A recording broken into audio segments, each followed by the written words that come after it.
Under a Blanket of Stars, written by Beryl Philp and spoken by Beryl Philp.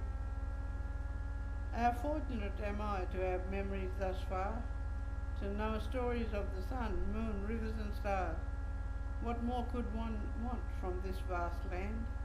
Everything is at our fingertips, all given first hand. The richness of knowledge that nature provides, the four seasons, birds, animals, nature's their guide. Our clock's a kookaburra who wakes us at dawn, and the twittering of birds tells us it's morn. The movement of animals to water holes to feed, and the rays of the sun shining down through the trees. We stoke up the fire to swing our black billy. Starting day without tea to me is quite silly.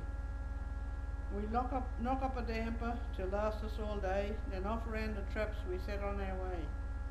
To bring in the horses from paddocks far out, we'd walk miles as they move about. Saddle them up and head due west. We'd be at the next waterhole before we could rest. To move around the countryside at one's own leisure gives us freedom and so much pleasure. Living off the land, how many could do so? If they knew not what to look for, they'd be like old Crusoe. The fruit, meat and berries, and yes, even a lolly tree. Nothing is hidden, but exposed for us to see. Late in the evening, round the campfire so bright, yarning peacefully to my mates in cool stillness of night. Curled up on our swags, our memories wandering far, we gaze up into heaven under our blanket of stars. When did you write that one? I wrote them all in 83 and 84. You said you loved that one at the start. I did too, because it's us moving around the countryside with horse and cart and things like that, the animals. Yeah, and just living on whatever we could muster up and find. From the meat in the paddocks to the kangaroos and emus to the dampers we cooked.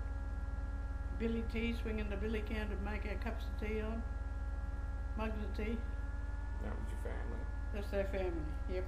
We had an old covered chuck wagon that we used similar to the Indians. Wow. And that was our kitchen, our bedroom, everything. And you grew up? Well, most of the time we were out following the cattle and sheep, so yeah, we more or less lived off the land, but in that type of situation.